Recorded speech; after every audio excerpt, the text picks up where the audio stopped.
Do you know how morally twisted you have to have a problem with this answer?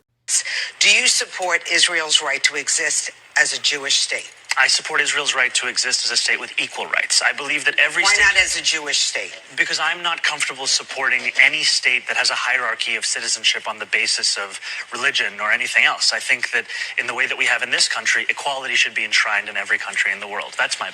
I have my disagreements with Zoran, but chef kiss. Perfect answer. This should be the position of everyone. Which brings us to Congressman Richie Torres, who tweeted a response to this clip and said, Arab citizens of Israel enjoy the same legal rights as Jewish citizens. By contrast, the 3 million US citizens of Puerto Rico are denied the right to vote in federal elections and lack equal representation in the House, the Senate, and the Electoral College. He then says, yet the far left never accuses the United States of apartheid, and often defends a status quo that systematically denies Puerto Rico legal and political equality. Has Richie Torres never heard the way the far left speaks about Puerto Rico? To put it mildly, they're not fans. Now, as for Torres' claim that Arab citizens of Israel enjoy the same legal rights as Jewish citizens, within pre-1967 Israeli borders, there is obviously racism and discrimination, but that is more or less the case. This is not the case for Gaza and the West Bank. Now, what's happening in Gaza is actually much more monstrous than apartheid.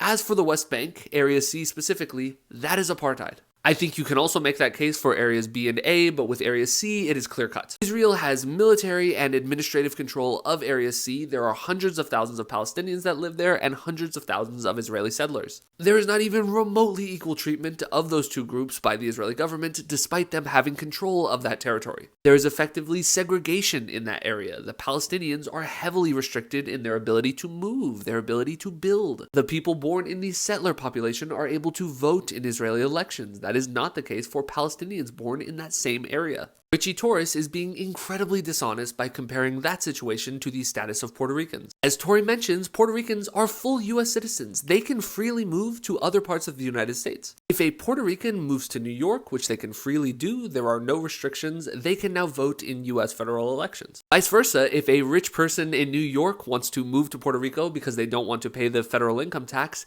they can do that. But when they move, they can no longer vote in US federal elections. Restrictions are on the territory of Puerto Rico, not the citizens of Puerto Rico. Freedom of movement is key here. I still don't support that as the status quo. I think all US territories should have federal representation, but it is fundamentally different than what Israel does in the West Bank, and it is so dishonest to claim that it is.